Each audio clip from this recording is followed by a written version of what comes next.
como para fines prácticos, dejamos las preguntas para el final de la reunión. Entonces, si algo las van anotando y luego las discutimos. Correcto, doctora, todo el espacio es suyo.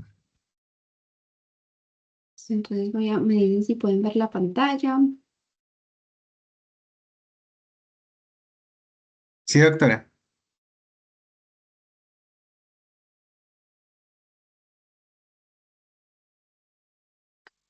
Listo. Bueno, entonces hoy vamos a hablar del choque hemorrágico en trauma. Mi nombre es Luisa Fernanda Suárez, soy residente de Medicina de Urgencias del primer año de la Universidad Cooperativa de Colombia, médica general, egresada también de la Universidad Cooperativa de Colombia. Bueno, entonces en cuanto a los objetivos de la charla, tenemos que comprender los aspectos claves de la fisiopatología por sangrado en el contexto de trauma y pues posteriormente aplicar los conceptos de la fisiopatología en la reanimación. Bueno, entonces para hablar un poquito de epidemiología, tenemos que el sangrado incontrolado va a causar el 25% de todas las muertes en los pacientes con trauma y aproximadamente entre el 40 y el 80% de las muertes podrían ser evitables si nosotros realizamos un manejo adecuado. En Colombia, la hemorragia es la mayor causa de mortalidad temprana en urgencias, representando aproximadamente el 30%. Y la hemorragia es la causa de muerte en el 80% de los pacientes en quirófano y en el 50% de las muertes durante las 24 primeras horas después del trauma.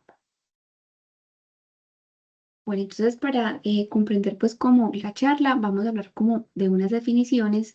Tenemos entonces que el choque es una afección potencialmente mortal causada por la insuficiencia circulatoria que provoca una inadecuada perfusión orgánica y también una inadecuada oxigenación tisular.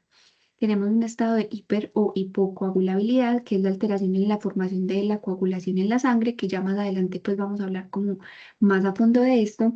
Y el choque hemorrágico es un tipo de choque hipovolémico que se va a dar por pérdida de sangre, va a causar bajo volumen intravascular, posteriormente va a haber una alteración entre la entrega y la demanda de oxígeno, va a causar una disfunción orgánica y posteriormente nos va a conllevar a la muerte. Listo, entonces para hablar como de los factores que predisponen a choque, tenemos que las alteraciones en las plaquetas, por ejemplo la trombocitopenia o también la disfunción plaquetaria, nos van a predisponer a que estos pacientes tengan más choque, igual que las coagulopatías, los medicamentos con efecto anticoagulante o agregante, las enfermedades hepáticas, el déficit nutricional, las enfermedades sistémicas, por ejemplo, como la sepsis grave, y también los pacientes oncológicos, los pacientes que tengan leucemia o tumores invasivos y también los que están en quimioterapia. Y otros es el alcoholismo crónico, el trauma, como en el caso pues de la charla, las cirugías, el TEC y otros. Bueno, entonces para comprender la fisiopatología vamos a hablar como de los aspectos claves. Entonces, primero vamos a definir qué es la demanda de oxígeno, también conocida como DO2. El DO2 entonces está determinado por la concentración de hemoglobina, por la saturación de oxígeno y también por el gasto cardíaco. Y esto pues va a causar un adecuado volumen de la sangre circulante, la capacidad de transporte de oxígeno y una función cardiovascular efectiva. Tenemos que el gasto cardíaco normal va a ser entre 5 a 6 litros por minuto y el contenido de oxígeno unido a la hemoglobina en hombres va a ser de 20 aproximadamente y en mujeres de 18 mililitros oxígeno sobre decilitro. El valor normal va a ser entre 1000 y 1250. Y si el aporte es insuficiente, lo que va a hacer es que nos va a causar una hipoxia en todos los tejidos. Otra constante que tenemos que tener en cuenta es la utilización sistémica del oxígeno, conocido también como VO2, y esta es la cantidad de oxígeno consumida por minuto por todos los procesos metabólicos en el cuerpo para poder mantener una función fisiológica adecuada. El valor normal va a ser más o menos entre 250 mililitros de oxígeno minuto. Y acá tenemos entonces la relación de extracción de oxígeno. Esta relación de extracción de oxígeno es el VO2 sobre el DO2 y se expresa como la tasa de extracción de oxígeno. Tenemos que para los diferentes sistemas va a variar. En el corazón va a ser 60%, en el hígado va a ser 45% y en el riñón alrededor de un 15%. Una relación de extracción de oxígeno más alta se va a asociar con una mayor dependencia de VO2. Entonces, ¿qué pasa cuando hay sangrado? Entonces, cuando estamos sangrando, va a haber una disminución del DO2 y una disminución del gasto cardíaco, y lo que va a hacer pues como el mecanismo compensatorio es que esa relación de extracción de oxígeno va a aumentar y va a mantener un VO2 constante. Hasta acá el valor del VO2 es independiente del flujo como un estado compensatorio, y eso nos puede dar una clínica engañosa, hasta cuando incluso el paciente ha perdido ya el 30% del volumen sanguíneo. Y eso es lo que se conoce como un choque hemorrágico compensado. ¿Qué pasa? Entonces continúa el sangrado, continúa disminuyendo el DO2 y el gasto cardíaco, la relación de extracción de oxígeno continúa aumentando hasta que ya llega un punto que se va a estabilizar, y para todos los tejidos va a ser del 60 al 70%. En este punto, ya cualquier disminución adicional del DO2, o sea, si el paciente continúa sangrando, ya va a causar que el VO2 disminuya, y acá ya el VO2 se va a volver dependiente del flujo. Entonces, pues esto es lo que les estaba hablando. Entonces, la gráfica pues empieza desde la derecha, entonces empieza pues el sangrado, está el VO2 independiente del flujo. A medida que el paciente continúa sangrando, ya el VO2 se va a volver dependiente del flujo, y eso es lo que se conoce como el DO2 crit, que es la zona crítica cuando ya empieza pues como el choque. Acá ya van a empezar todos los deterioros de los procesos celulares que son dependientes de oxígeno. Va a empezar la acidosis láctica, la creación de radicales libres, y acá ya vamos a hablar de un choque descompensado, que si no se trata, pues puede continuar a un choque refractario. Entonces, el objetivo pues de la reanimación es restablecer el DO2 para poder pues alcanzar como las metas que necesitamos fisiológicamente para la perfusión tisular. Bueno, entonces vamos a hablar de cada una pues como de ellas. Acá vamos a empezar por la coagulopatía por trauma. El registro alemán nos indica que 25% de los pacientes que ingresan ya ingresan con coagulopatía. Es un conjunto, o sea, la coagulopatía se define como un conjunto de anomalías en la formación de los coágulos, la fibrinolisis o en cualquiera de las vías hemostásicas, y se asocia con una lesión difusa del endotelio, es decir, una endoteliopatía, que ya más adelante vamos a hablar de esta. Esta es una alteración sistémica de la función de las células endoteliales por los altos niveles de catecolaminas y de citoquinas, como las interleuquinas 6 y el factor de necrosis tumoral alfa.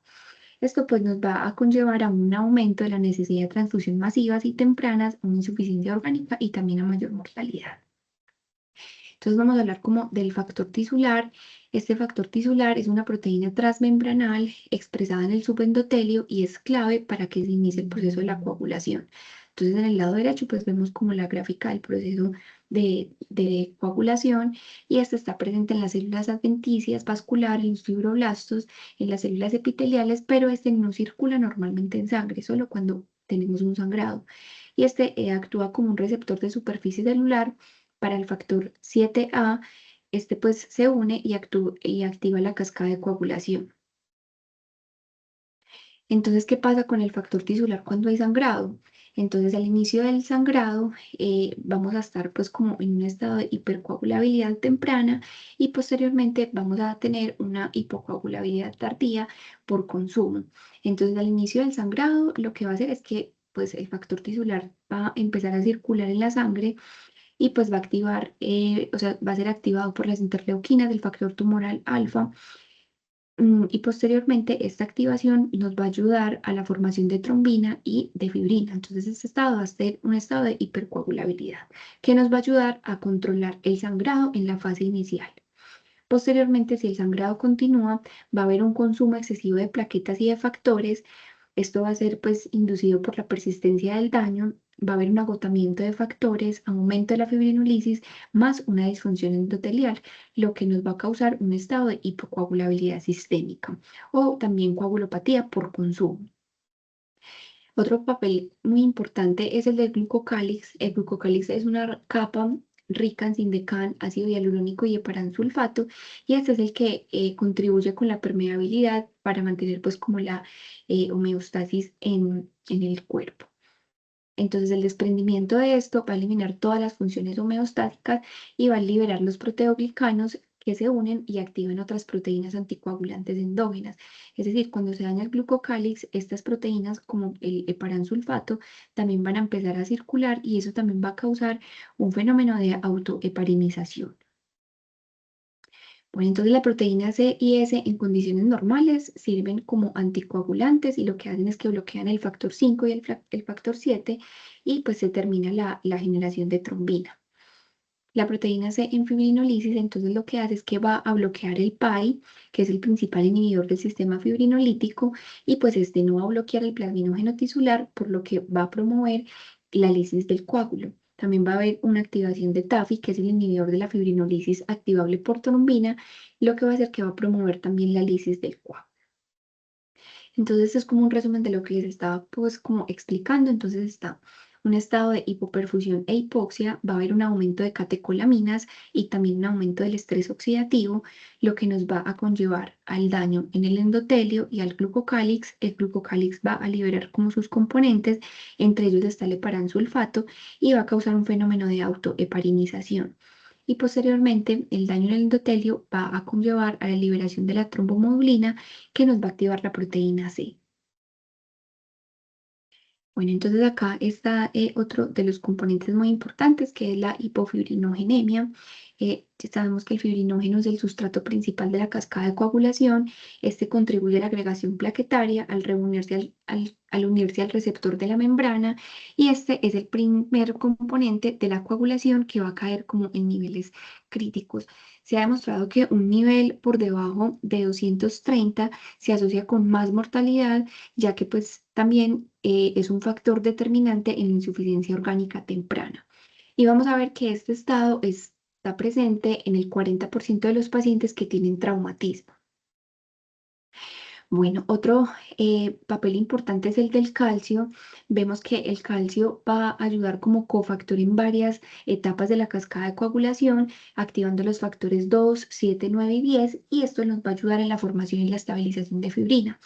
Entonces, ¿qué pasa con los pacientes? Pues primero, cuando están sangrando, vamos a perder el calcio, y posteriormente, si suministramos hemoderivados, estos hemoderivados tienen citrato, que es un derivado del ácido cítrico y se usa como anticoagulante para los hemoderivados, y lo que hace es que este citrato se va a unir al calcio y lo inactiva temporalmente.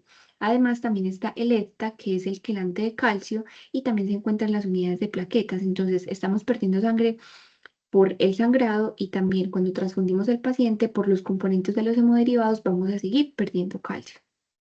Esto va a llevar a un secuestro de calcio, a una hipocalcemia aguda, y nos va a llevar a síntomas neuromusculares y a disminuir la contractibilidad miocárdica.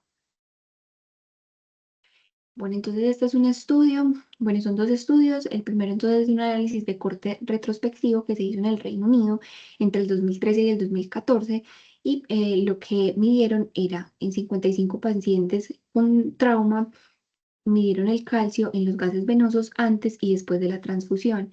Entonces tenemos que el 55% de los pacientes estaban hipocalcémicos al llegar, o sea, sin haberlos transfundido, y posteriormente, después de la transfusión, el 89% de los pacientes estaban hipocalcémicos, después de transfundir 2 unidades de glóbulos rojos. Abajo, pues en el otro estudio, es un estudio retrospectivo de pacientes con trauma que recibieron transfusiones masivas entre enero del 2009 y noviembre del 2013, y fueron 156 pacientes en total, de los cuales 152%, o sea, el 97% de los pacientes presentaron hipocalcemia y 111 presentaron hipocalcemia grave. Tenemos que tener en cuenta que por cada unidad de glóbulo rojo hay 3 gramos de citrato.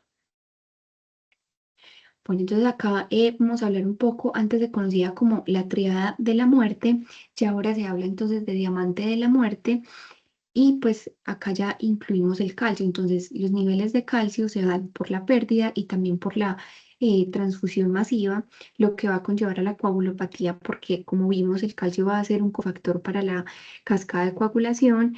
Posteriormente, si hay hipotermia, hace que el metabolismo del hígado disminuya, lo que también va a disminuir el metabolismo del citrato, y pues va a hacer que los niveles de calcio también sean bajos, y posteriormente entonces los niveles de calcio bajos se van a asociar con un nivel más bajo del pH. Bueno, entonces factores que afectan la respuesta del shock. Entonces tenemos los pacientes que tienen una edad avanzada, mayor de 65 años, los pacientes que tienen comorbilidades cardiovasculares, renales, hepáticas o alteraciones endocrinas, también los pacientes que toman medicamentos, por ejemplo, los beta bloqueadores, pues no van a tener como una frecuencia cardíaca alta, lo que ese estado compensatorio también va a estar alterado. Los pacientes que también tienen marcapasos, los pacientes también que están en embarazo y también un estado de hipotermia. Bueno, entonces en cuanto a la clasificación, tenemos que el choque se va a clasificar con el índice de choque y este es dividiendo la frecuencia cardíaca sobre la tensión arterial sistólica. Vemos que si está, o sea, si es normal cuando es menor o igual a 0,7 y cuando es mayor de 1 se asocia con mayor mortalidad. Cuando ya es mayor de 8, incluso desde mayor de 8, se relaciona con mayor requerimiento de transfusión, de cirugía emergente, aumento de la mortalidad en 24 horas y también aumento de la estancia en la UCI. Bueno, entonces este es como un estudio, es una revisión sistemática donde se tuvieron en cuenta 3.480, que 348.000 pacientes para determinar si un índice de choque mayor de 1 con traumatismos estaba asociado con mayor mortalidad hospitalaria. Vemos entonces que el RR fue en todos los estudios mayor de 1 y el rombo pues oscuro en la parte final nos habla de un RR combinado de 4,5, es decir, los pacientes que tienen un índice de choque mayor de 1 tienen 4,5 veces más riesgo de morir. Bueno, entonces otros parámetros clínicos para el diagnóstico, tenemos unos que son clínicos, que son, se definen como los 8 odiosos de la hipovolemia y pues los definen como hambre de aire, un coeficiente CO2 bajo, que el paciente esté diaforético, que esté pálido, que tenga colapsabilidad venosa, que tenga un pulso anormal, hipotensión o un estado mental alterado. Y pues también vemos que en otro estudio los que más se asociaban pues como con los parámetros clínicos para el diagnóstico de choque era un gasto urinario disminuido con una P que fue estadísticamente significativa, al igual que un lactato mayor de 3 y un Motin score entre 4 y 5 con una P que también fue estadísticamente significativa. Bueno, entonces en cuanto al manejo de urgencias, lo primero pues que debemos hacer entonces es el triaje, el XABCDE, que ya vamos a hablar por qué cambió el ATLS, la identificación del evento, la clasificación, el manejo, la estabilización inicial y las ayudas para estratificación. Entonces, lo que vamos a hacer es monitorizar al paciente, la toma de los accesos venosos y los exámenes que vamos a necesitar, la reanimación y reposición de volumen. Vamos a mirar si los vasoactivos sirven o no sirven, la prevención de la hipotermia y la disposición, que es donde vamos a colocar el paciente. En el caso tal de que estemos en un primer nivel, si lo vamos a sacar en un traslado primario, si lo vamos a llevar a la UCE o a la UCI. Bueno, entonces en cuanto al triaje, ¿quiénes necesitan una intervención inmediata? Los pacientes que tengan una falla ventilatoria, que estén en paro, que estén en un estado de choque, que tengan una hemorragia masiva o que el paciente esté comatoso.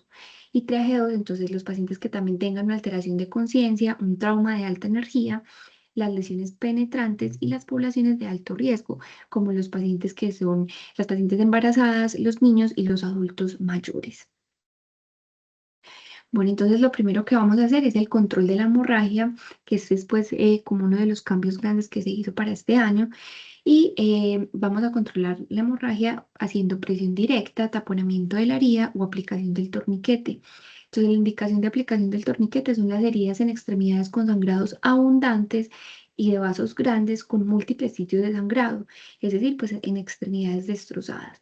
Y se ha demostrado que la colocación temprana del torniquete en una hemorragia masiva se asocia con mejores resultados y con disminución de la mortalidad. Entonces acá vemos en la primera imagen, estamos aplicando pues como presión directa con vendajes y posteriormente si sigue sangrando y estamos muy lejos, podemos aplicar el torniquete. Entonces, ¿de dónde sale la modificación del ATLS que ya es XABCDE? Entonces, este fue un primer estudio que se realizó donde se comparó la secuencia CAB versus la ABC. Entonces, el enfoque de CAB, iniciando con transfusión antes de intubar al paciente en choque hipovolémico, se demostró que no hubo un aumento de la mortalidad. O sea, cuando iniciábamos por el control de la hemorragia, no se murieron más. Y aunque la mortalidad global fue alta en ambos grupos, la intubación previa a la transfusión no mejoró la supervivencia. Entonces acá este fue el primer estudio que nos habla de priorizar la C, ya que no va a empeorar el pronóstico en comparación con la A. Posteriormente, entonces, este es otro estudio donde se incluyeron 278 pacientes y los resultados revelaron una mortalidad a las 24 horas, a los 30 días, significativamente menor en el grupo CAB. Entonces, en el estudio que vimos pasado, pues se compararon los dos y no hubo como mortalidad, diferencia en la mortalidad. Pero ya en este estudio sí se dieron cuenta que los pacientes que se iniciaba por CAB impactaba más en la mortalidad. Entonces hubo una reducción del 91% en la probabilidad de la mortalidad en 24 horas, del 89% a los 30 días para la corte de CAB en comparación con la corte ABC. Y pues estos hallazgos son los que sugieren que priorizar la circulación antes de la intubación se asocia con mejores resultados en los pacientes con lesiones exsanguinantes. Es decir, o sea, son los pacientes que visualmente vemos que tienen una herida grande y que están sangrando y sangrando. Bueno, entonces los objetivos de la reanimación los vamos a enfocar pues como en estos tres pilares. Está la reanimación hemodinámica, lo vamos a hacer por medio de fluidoterapia restrictiva, hipotensión permisiva, transfusión temprana, que ahorita ya vamos a hablar de estos. Reanimación hemostática, que nos va a ayudar a la prevención y al manejo de la coagulopatía. Y la reanimación metabólica para prevenir la hipotermia, la acidosis y la hipocalcemia. Bueno, entonces, ¿de dónde sale lo de la fluidoterapia restrictiva? Entonces, esto fue un estudio que se hizo entre enero del 2000 y diciembre del 2008 de 3.137 pacientes que recibieron cristaloides. Este estudio se hizo en menores de 65 años y en mayores de 65 años. Entonces, en la primera tabla vemos que administrar 3 litros de volumen en los pacientes menores de 65 años se asoció con una probabilidad de 2.69% de mortalidad, con una P que fue estadísticamente significativa. Y si lo comparamos con la tabla de abajo, que fue en la reanimación de los pacientes mayores de 65 años, vemos que, por ejemplo, un alto volumen, o sea, administrar 3 litros de volumen, se asoció con un 8.61% más de mortalidad y administrar 2 litros con un 4.57%. Entonces, pues de conclusión como de este estudio es que las reanimaciones que se hacen con alto volumen se asocian con una alta mortalidad, sobre todo en los pacientes que tienen más de 65 años. Bueno, en cuanto a la hipotensión permisiva, entonces esto fue una revisión sistemática donde se comparó la reanimación con fluidos dirigidos para mantener una presión arterial sistólica entre 80 y 90 o una presión arterial media entre 50 y 65 con líquidos pero menos de 1.5 litros. Entonces vemos que en un RR global de 0.58, es decir, que manteniendo pues como estas metas de presión, vamos a tener 42% menos de probabilidad de que se muera. Bueno, sin embargo, pues tenemos que individualizar cada caso. La hipotensión permisiva no es apta para estos casos. Según la guía europea, nos dice que en el TEC sí se debe mantener pues como una presión más alta, igual que en las maternas y en los niños, ya que pues en el TEC necesitamos unos parámetros hemodinámicos normales para poder mantener una perfusión cerebral y minimizar la lesión cerebral secundaria al TEC. Bueno, entonces acá vamos a hablar como del CRASH 2. En este estudio se administró ácido tranexámico 1 gramo en los 10 minutos o 1 gramo para 8 horas, pero se hizo en las primeras 3 horas. Vemos entonces que los pacientes que recibieron ácido tranexámico fueron 1.060 y los que recibieron placebo fueron 1.067. Y vemos que los pacientes que se les administró ácido tranexámico presentaron menos sangrado.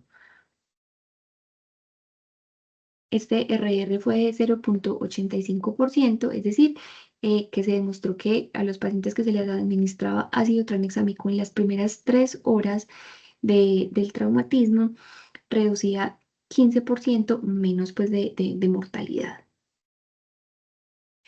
Bueno, entonces en cuanto a los hemoderivados, vamos a hablar de cuánto se debe transfundir. Entonces, pues el PROMPT fue un estudio en 10 centros de trauma de Estados Unidos, donde se realizó transfusión masiva de 10 unidades de glóbulos rojos en 24 horas versus una transfusión inmediata. Entonces ellos demostraron que cada minuto de retraso aumentaba la mortalidad y que el uso temprano del plasma y de plaquetas se asoció con una mejor sobrevida. Y este perfil que usaron fue el 1-1-1, es decir, uno de glóbulos rojos, uno de plaquetas, y la administración rápida y balanceada de los hemoderivados en trauma mejoró la supervivencia. Posteriormente, entonces salió otro estudio que comparaba la proporción 1-1 versus la proporción 1-1-2, siendo el 2 los glóbulos rojos. Y pues se dieron cuenta que al administrar una proporción de 1-1-1 se asoció con menos tasa de mortalidad por hemorragia en las primeras 24 horas. Bueno, entonces cuando vamos a hacer una transfusión masiva, entonces cuando se predice que el paciente va a necesitar 3 o más hemoderivados según el mecanismo de lesión, documentación de la hipotensión prehospitalaria, una herida penetrante por arma de tórax, y 2, donde las instituciones donde la única forma de tener hemoderivados es activando el protocolo. Entonces, los criterios de activación va a ser los pacientes que estén anticoagulados, un índice de choque mayor de 1 y también en los mayores de 65 años. Tenemos que la definición de transfusión masiva, dependiendo pues de varios estudios, la definen como diferente. Entonces, lo que vamos a usar nosotros es mayor de 10 unidades en 24 horas. Entonces, ¿cuándo colocar calcio? Entonces, primero nos podemos guiar por los valores de calcio cuando tenemos un calcio inactivo menos de 0,9 o un calcio sérico menos de 7,5. Tenemos pues que las presentaciones de calcio de Colombia está el cloruro de calcio y el gluconato de calcio, y tenemos que tener en cuenta que un aumento del pH de 0,1 va a disminuir la concentración de calcio aproximadamente de 0,05 milimoles litro. Como vimos, pues el calcio es uno de los cofactores para activar la cascada homeostática, entonces tenemos que tenerlo muy presente. Bueno, ¿y cuándo colocar fibrinógeno? Tenemos que tener en cuenta que no muchas instituciones tienen fibrinógeno, usualmente sí solo está en las instituciones de tercer nivel de complejidad, a veces en las de segundo, pero usualmente solo en las de tercer y cuarto nivel de complejidad. Y se recomienda la administración de este en hemorragia masiva más administración de 2 gramos de fibrinógeno según los criterios clínicos al ingreso, es decir, que tengan una presión arterial sistólica menos de 100, que tengan un lactato más de 5 o un exceso de base menos de 6 y una hemoglobina menor de 9. Bueno, entonces en cuanto al vasopresor, tenemos que el vasopresor de elección va a ser la noradrenalina. Sin embargo, pues hay varios estudios retrospectivos que describen que los vasopresores nos pueden impactar en la mortalidad o que tampoco tienen ningún beneficio. Hay otros estudios que dicen que no hubo como una asociación entre la mortalidad y el uso de vasopresores en pacientes con trauma, y una revisión sistemática nos habla del uso temprano de vasopresores en trauma que fue publicado en el 2017. No pudo concluir si los vasopresores causaban más daño o beneficio. Sin embargo, pues la guía europea nos habla de que se recomienda, después de hacer una estrategia de reemplazo de volumen restringido, no logra una presión arterial. Es decir, o sea, si ya hemos transfundido el paciente, si ya le colocamos los líquidos y seguimos con las presiones arteriales fuera de metas, podemos utilizar el vasopresor.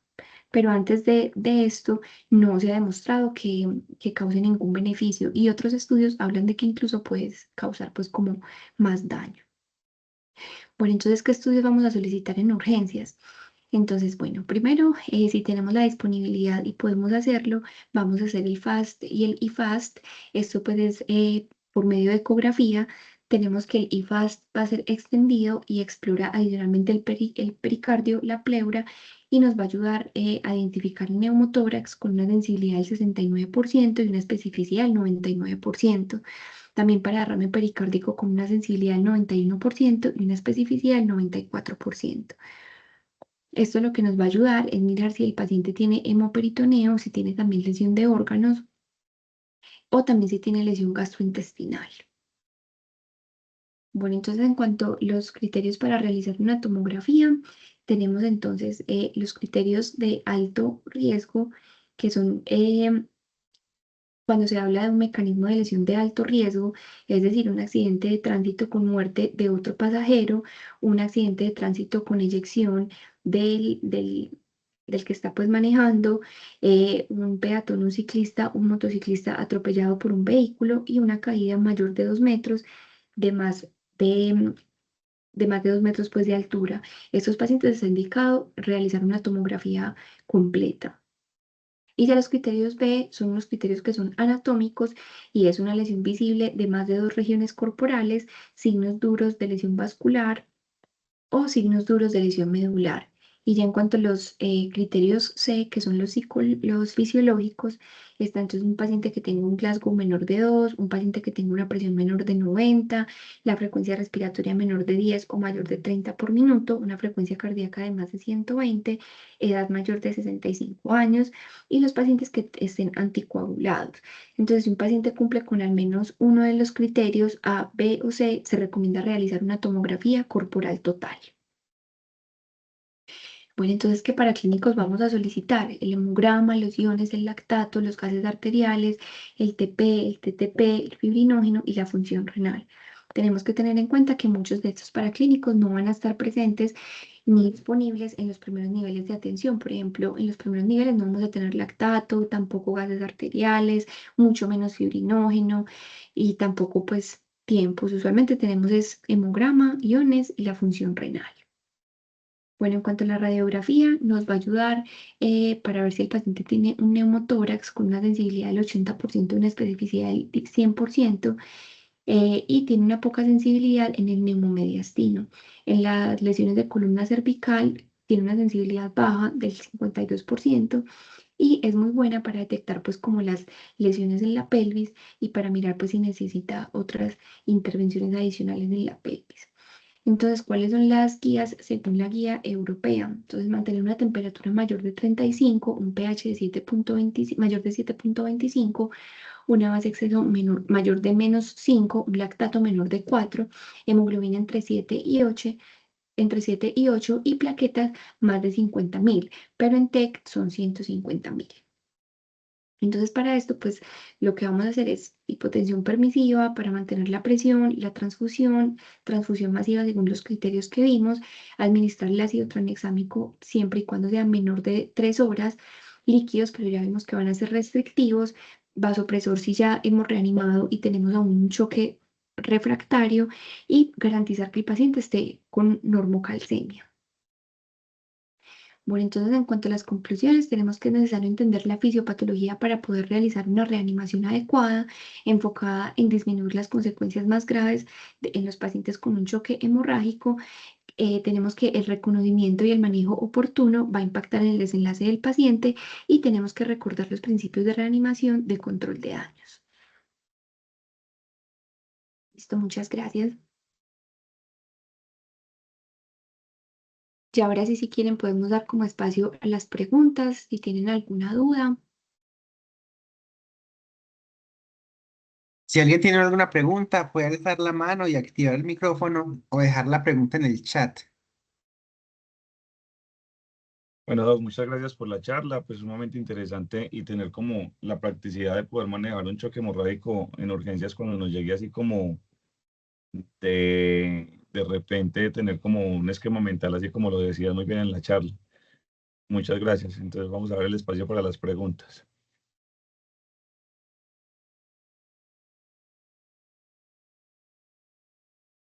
Yo sí tengo una pregunta. Sí. ¿Cómo se puede hacer una autotransfusión?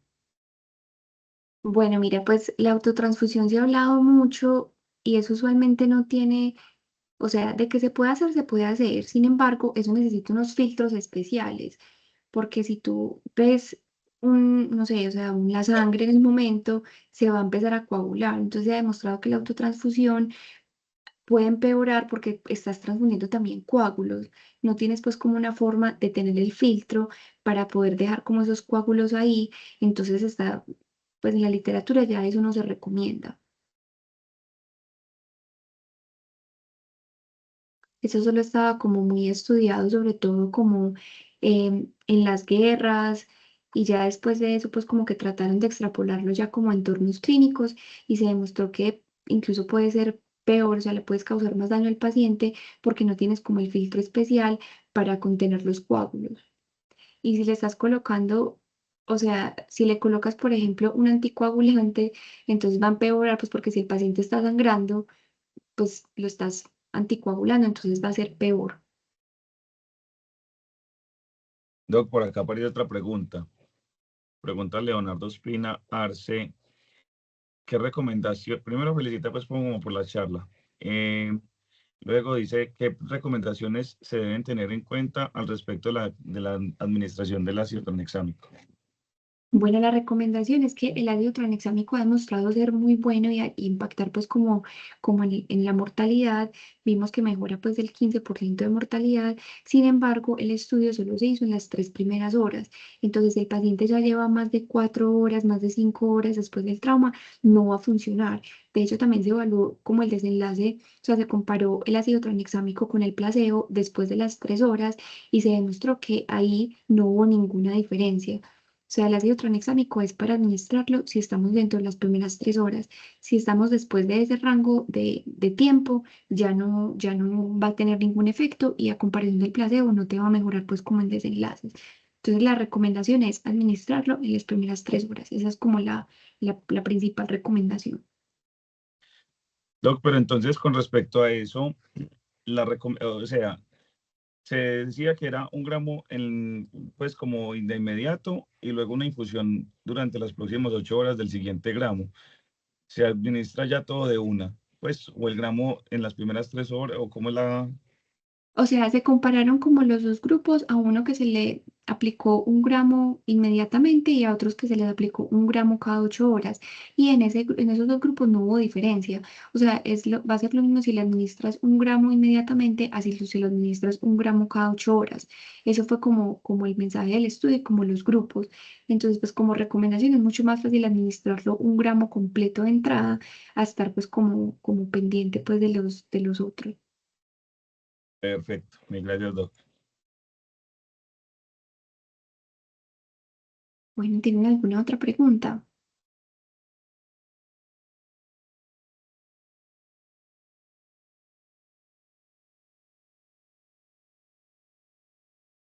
Bueno, yo creo que ya no hay más preguntas, entonces vamos a dar por terminada la charla. Muchas gracias por el tiempo. Doc, no, gracias a usted, como le digo de nuevo, por la charla, por compartir este espacio y después tomarse como el tiempo de preparar la charla para nosotros.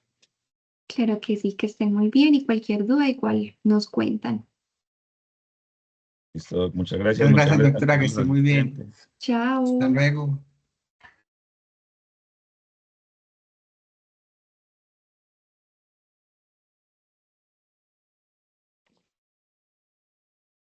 Gracias.